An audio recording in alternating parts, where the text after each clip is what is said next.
Flash flooding, tornadoes possible in portion of Tennessee through the weekend.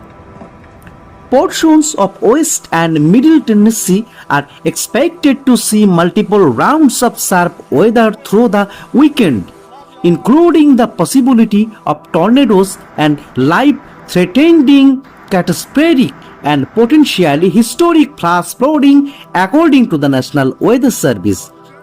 The NSW office in Memphis said Thursday several rounds of thunderstorms will result in heavy rainfall and general flooding, with 10-15 inches of rainfall expected north of the I-14 corridor through Sunday afternoon and 2-8 inches expected to the south.